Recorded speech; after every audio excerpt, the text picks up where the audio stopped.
राधे राधे। जय श्री कृष्णा। भाद्रपद मास कृष्ण पक्ष की अजा एकादशी का महत्व। युधिष्ठिर ने पूछा, जनार्दन, अब मैं यह सुनना चाहता हूँ कि भाद्रपद मास के कृष्ण पक्ष में कौन सी एकादशी होती है, कृपया बताइए। भगवान श्री कृष्ण बोले, राजन, एकचित्त होकर सुनो। भाद्रपद मास के कृष्ण पक्ष की एकादशी का नाम अजा है। वह सब पापों का नाश करने वाली बताई गई है। जो भगवान ऋषिकेश का पूजन करके इनका व्रत करता है, उसके सारे पाप नष्ट हो जाते हैं। पूर्व काल में हरिश्चंद्र नामक एक विख्यात चक्रवर्ती राजा हो गए हैं, जो समस्त भूमंडल के स्वामी और सत्य प्रतिज्ञ थे। एक समय किसी कर्म का फल भोग प्राप्त होने पर उन्हें राज्य से भ्रष्ट होना पड़ा। राजा ने अपनी पत्नी और पुत्र को बेचा, फिर अपने आप को भी बेच दिया। पुण्यात्मा होते हुए भी उन्हें चांडाल की दास्ता करनी पड़ी।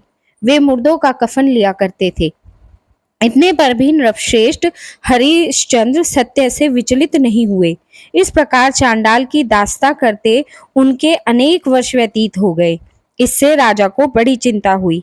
वे अत्यंत दुखी होकर सोचने लगे, क्या करूं, कहाँ जाऊं, कैसे मेरा उद्धार होगा। इस प्रकार चिंता करते करते वे शोक के समुद्र में डूब गए। राजा को आतुर जानकर कोई मुनि उनके पास आए। वे महर्षि गौतम थे। श्रेष्ठ ब्राह्मण को आया देख नृपश्रेष्ठ ने उनके चरणों में प्रणाम किया और दोनों हाथ जोड़कर गौतम के सामने खड़े होकर अपना सारा दुखमय समाचार कह सुनाया। राजा की बात सुनकर गौतम ने कहा, राजन, भादो के कृष्ण पक्ष में अत्यंत कल्याणमयी अजय नाम एकादशी आ रही है, जो पुण्य प्रदान करने वाली है। इसका व्रत करो, इससे पाप का अंत होगा। तुम्हारे भाग्य से आज के 7वें दिन एकादशी है। उस दिन उपवास करके रात में जागरण करना।